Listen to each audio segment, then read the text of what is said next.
കൂട്ടുകാർക്ക് ശുഭദിനം നടന്നുണ്ട്. നമുക്ക് ബാലിന്റെയും ഗോമതിയുടെയും ഇന്നത്തെ നല്ലൊരു വിശേഷം കേട്ടാലോ. അങ്ങനെ ഇന്നത്തെ വിശേഷത്തില് മീനാക്ഷിനെ ഒന്ന് അനുനയിപ്പിക്കാൻ ശ്രമിക്കുകയാണ് ആകാശ്. പരമാവധി ശ്രമിച്ചു. കാരണം എങ്ങനെയാലും ബീച്ചിലേക്കും പാർക്കിലേക്കും കൂട്ടിക്കൊണ്ടു പോയാൽ മതിയാളൂ. വളരെയധികം പ്രതീക്ഷയോട് കൂടിയാണ് ഇങ്ങോട്ടേക്ക് വന്നത് തന്നെ.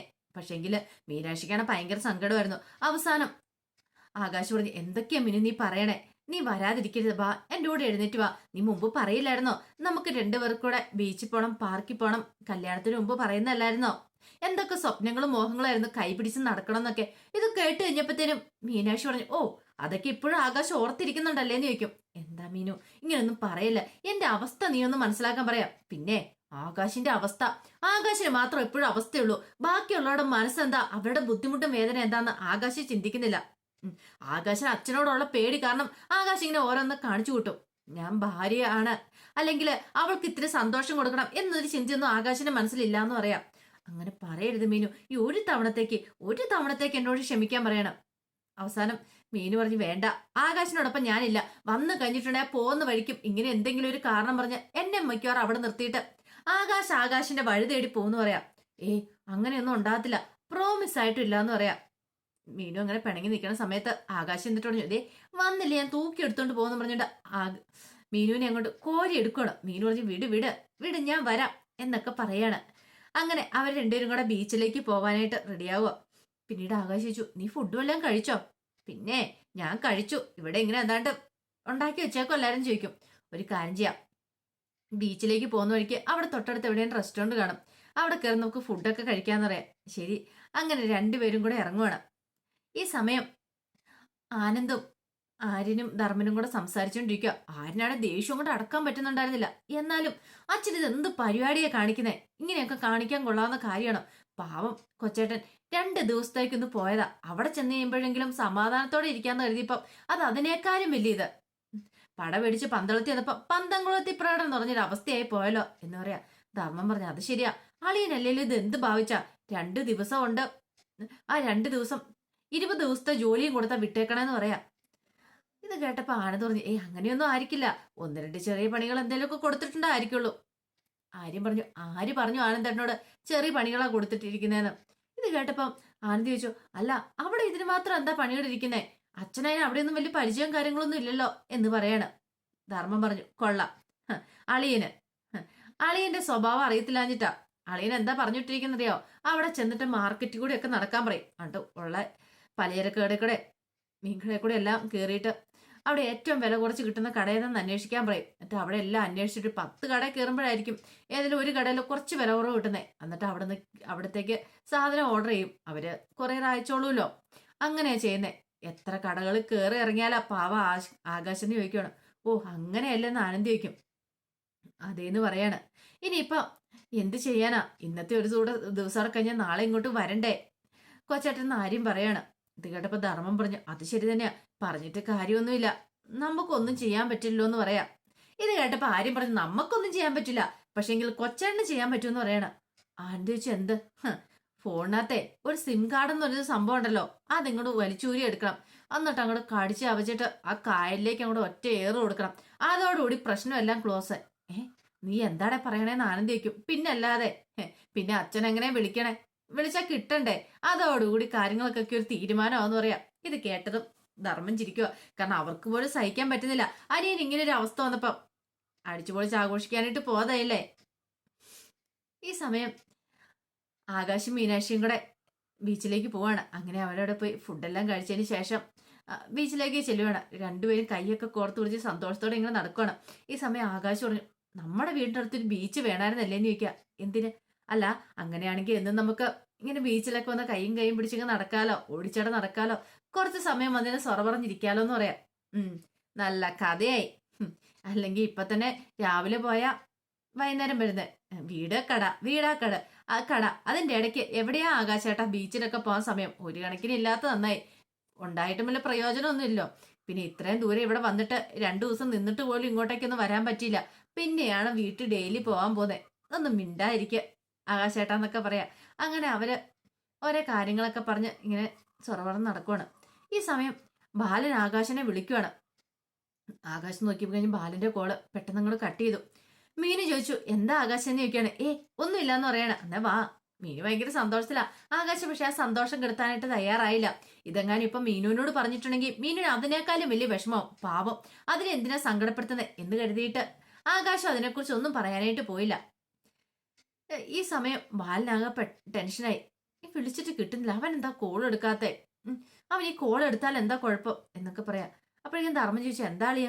ഏയ്, അവനെ വിളിച്ചു, ആകാശനെ വിളിച്ചിട്ട് അവൻ കോൾ എടുക്കുന്നില്ല എന്ന് പറയും. അവൻ എന്തേലും തിരക്കിലായിരിക്കും, മാർക്കറ്റിൽ കൂടെ കയറി ഇറങ്ങി നടക്കുമായിരിക്കും. അളിയനൊരു സമാധാനം കൊടുക്കാൻ പറയാ.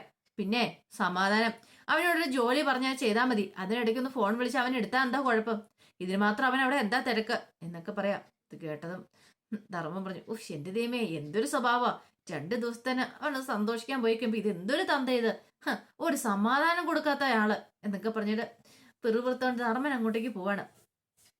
പിന്നീട് കൈയും പിടിച്ച് നടക്കുന്ന സമയത്ത് ഇങ്ങനെ ഒന്ന് ആലോചിച്ചിട്ട് ആകാശ് ചോദിച്ചു, അല്ല മീനു, നിനക്ക് വേണ്ടി ഞാൻ എന്താ വാങ്ങി തരണ്ടേന്ന് ചോദിക്കുകയാണ്.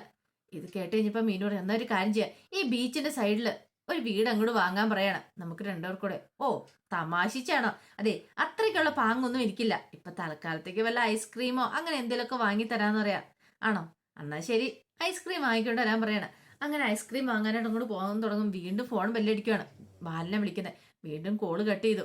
പിന്നീട് പോയി ഐസ്ക്രീം ഒക്കെ വാങ്ങിച്ചുകൊണ്ട് മീനിന് കൊടുക്കുകയാണ്. പിടിക്കാൻ പറഞ്ഞിട്ട് മീനിന് സന്തോഷമായി. കാരണം ഇത്ര കല്യാണം കഴിഞ്ഞിട്ട് ആദ്യമായിട്ടാണ് ഇങ്ങനെ ഒരു സന്തോഷ നിമിഷങ്ങളൊക്കെ ഉണ്ടാകുന്നത്. അവർക്ക് ഇതിനു മുമ്പ് ഇങ്ങനെ ഒരു സന്തോഷ നിമിഷങ്ങളൊന്നും ഉണ്ടായിട്ടില്ലോ. ഈ സമയം ബാലനാകപ്പാടെ അസ്വസ്ഥനായി. ആകാശ് അത് മാത്രമല്ല ചെയ്തേ, ഫോൺ നൈസായിട്ട് അങ്ങോട്ട് സ്വിച്ച് ഓഫ് ചെയ്ത് വെക്കുകയും ചെയ്തു. ഇനി വിളിക്കണ്ടല്ലോ, വിളിച്ച് സമാധാനം കിടത്തേണ്ട കാര്യമില്ല. ആ സമയം ബാലൻ വിളിച്ചിട്ട് കിട്ടുന്നില്ല. ഫോൺ സ്വിച്ച് ഓഫ് എന്നും കൂടെ പറഞ്ഞു കഴിഞ്ഞപ്പോ ബാലൻ ആകപ്പാടെ അടിമുടി പെരുത്ത് കയറി. ഓ, ഇവരെന്താ സ്വിച്ച് ഓഫ് ആക്കി വെച്ചാണോ? പിന്നീട് ധർമ്മനോട്, എടാ ധർമ്മ, ഇങ്ങോട്ട് വരാൻ പറയണ.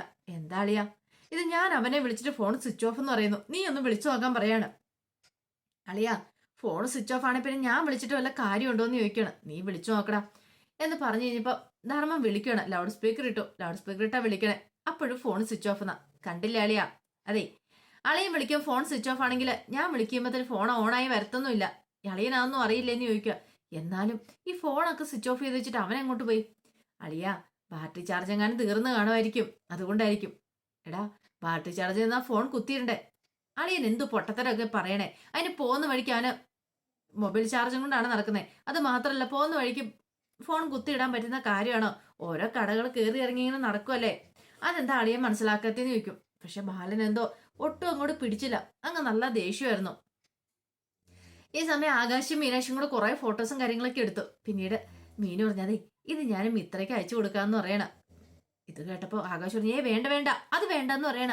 അതെന്താ മീനു, നീ എന്ത് പരിപാടി കാണിക്കുന്നേ? ഇതെങ്ങാനും അച്ഛൻ കണ്ടിട്ട് അതോടുകൂടി തീർന്നു പറയാം. പിന്നെ അന്ന് പറഞ്ഞിട്ടുണ്ടെങ്കിൽ അച്ഛനെ ഇപ്പൊ കാണിക്കില്ലേ അവര്, ഒരു കാരണവശാലും കാണിക്കില്ല. കൂടിപ്പോയാലും അമ്മേനെ മാത്രം കാണിക്കും. അമ്മയ്ക്ക് ഭയങ്കര ഇഷ്ടമാണ് ഇതൊക്കെ കാണുന്നേ. അമ്മ അല്ലെങ്കിലും പോരുന്ന സമയത്ത് പറഞ്ഞ് അടിച്ചു പൊടിച്ച് പോയിട്ട് വരാനാ പറഞ്ഞേ. പിന്നെ എന്താ കുഴപ്പം? മീനു പ്രശ്നം ആവരുത്. ഒരു പ്രശ്നം ആവത്തില്ല. ദേ, ആകാശ് ധൈര്യമായിട്ട് ഇരിക്കാൻ പറയണം.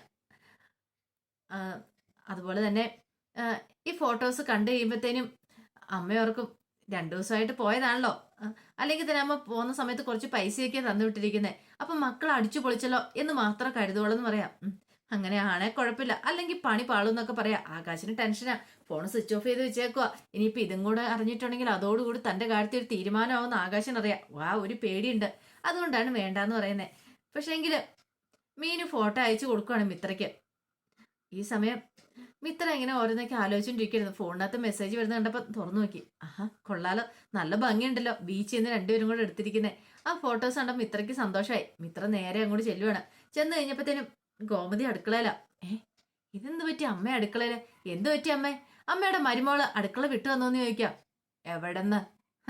ഞാനേ ആരിന് വേണ്ടി ഇച്ചിരി തക്കാളിക്കറി ഉണ്ടാക്കുക. അവളുടെ സ്പെഷ്യൽ പെർമിഷൻ എടുത്തിട്ട് അടുക്കള കയറിയിരിക്കുന്നത്. എന്റെ മോന് തക്കാളിക്കറി ഭയങ്കര ഇഷ്ടമാണ്, അത് ഞാനൊന്ന് ഉണ്ടാക്കി കൊടുത്തോട്ടേന്ന്. ഓഹോ, അപ്പൊ അങ്ങനെയല്ലേ, അല്ലാതെ അടുക്കള വിട്ട് കിട്ടിയതല്ലല്ലേ അല്ലേന്ന് ചോദിക്കുകയാണ്. എന്ത് ചെയ്യാൻ പറ്റും, നമ്മുടെ അവസ്ഥ ഇതായി പോയില്ലേ. ഞാനാണെങ്കിൽ മീനാക്ഷി വന്നു കഴിഞ്ഞപ്പോ നന്നായിട്ട് ഭയന്നു. മീനാക്ഷി ഇവിടെ വന്നു കഴിഞ്ഞപ്പോ ഞാൻ വിചാരിച്ചുകൊണ്ടിരുന്നേ അവള് ഭയങ്കര തന്റേടിക്കാരിയാണ്, എനിക്ക് പണിയാവുന്നൊക്കെ. പക്ഷെ അങ്ങനെയൊന്നും ഉണ്ടായില്ല. അവൾ ഈ പുറമെ കാണിക്കുന്ന ഇതൊക്കെ ഉള്ളൂ. ആള് ശുദ്ധയാണ്, നേരെ വാ നേരെ പോകുന്നുള്ള സ്വഭാവക്കാരിയാ, പേടിക്കേണ്ട കാര്യമില്ല. പക്ഷെ അതിനും കൂടെ ശരി ഇപ്പൊ വന്ന മുതല് ഒരു ദേവി വന്നിരിക്കുന്ന പോലും, എവിടുത്തെ ദേവിയാണ് പോലും എന്നൊക്കെ പറഞ്ഞിട്ട് ഗോമതി ഇങ്ങനെ പറയാണ്. ആ സമയത്ത് മിത്ര പറഞ്ഞു, അതേ അമ്മയ്ക്കൊരു അപ്പച്ചിക്കൊരു സന്തോഷ വാർത്തയുണ്ടെന്ന് പറയണേ. സന്തോഷ വാർത്തയോ? അതെന്താ? അങ്ങോട്ട് നോക്ക്, ഈ ഫോട്ടോസ് കണ്ടോന്ന് പറയണേ. ഇത് കൊള്ളാലോ. ഇതേ ആ അവർ രണ്ടുപേരും മീനാക്ഷി ചേച്ചിയും ആകാശേട്ടനും കൂടെ ബീച്ച് വെച്ചെടുത്ത ഫോട്ടോസ് ആണെന്ന് പറഞ്ഞ് ഫോട്ടോസ് കാണിക്കോ. സന്തോഷമായി. പെട്ടെന്ന് തന്നെ ഗോമതി പറഞ്ഞു, നമുക്ക് ഇങ്ങനെ ഒരു ദിവസം പോണെന്ന് പറയാം. നടന്നതാ തന്നെയെന്ന് പറയാം. അതെന്താ? അതെ, എനിക്കാണെങ്കിൽ ഭയങ്കര ആഗ്രഹം പോകണമെന്ന്. ഇതുവരെയായിട്ടും കല്യാണം കഴിഞ്ഞതിന് ശേഷം ഞാൻ പോയിട്ടില്ലെന്ന് ഗോമതി പറയാ. അമ്മ ഒരു കാര്യം ചെയ്യ്, അല്ല ഇനി നോക്കിയിട്ട് ഒരു വഴി മാത്രമേ കാണുന്നുള്ളൂ. എന്ത് വഴി? അനുസരിച്ച് അങ്ങോട്ടേക്കാനും കെട്ടിച്ചുവിടും, കൊച്ചിക്ക് എങ്ങാനും. അങ്ങനെയാണെങ്കിൽ ഇടയ്ക്ക് കൊച്ചിക്ക് പോണ സമയത്ത് അപ്പച്ചിക്ക് ബീച്ചിലൊക്കെ പോകാലെന്ന് പറയാം. നടന്നത് തന്നെ എന്ന് പറയണം. അങ്ങനെ അവർ ബാക്കി ഫോട്ടോസൊക്കെ കണ്ട് സന്തോഷിച്ചിരിക്കുന്ന സമയത്ത് ശ്രീദേവി അങ്ങോട്ടേക്ക് വരുവാണ്. ഈ സമയത്ത് ഗോമതിച്ച്, ഇത് ഏത് ബീച്ചാ മോളെന്ന് ചോദിക്കുക. ഇത് മറൈൻ ഡ്രൈവ് ആണെന്ന് തോന്നിയെന്ന്, മറൈൻ ഡ്രൈവും അല്ല ഫോർട്ട് കൊച്ചിയൊക്കെ ആണെന്ന് തോന്നിയെന്ന് പറയാണ്. ആഹാ കൊള്ളാലോ എന്ന് പറയണ. ശ്രീദേവി എന്നിട്ട് ചോദിച്ചു, ആരാ ഫോർട്ട് കൊച്ചി പോയെന്ന് ചോദിക്കുക. പെട്ടെന്ന് മിത്രയും ഗോമതിയും പരസ്പരം ഒന്ന് നോക്കി. പെട്ടെന്ന് മിത്ര പറഞ്ഞു, അല്ല അത് പിന്നെ ഫോട്ടോസൊക്കെയാണ് കാണിച്ചതെന്ന് പറയണം. നോക്കിക്കഴിഞ്ഞപ്പോൾ മിത്രയുടെ ആകാശിന്റെ, ആഹാ കൊള്ളാലോ, ആ ഫോർട്ട് കൊച്ചി പോയി അടിച്ചു പൊളിച്ചെടുത്തിരിക്കുന്ന ഫോട്ടോസൊക്കെ ആണല്ലോ എന്ന് പറഞ്ഞ് അതൊന്ന് നോക്കി.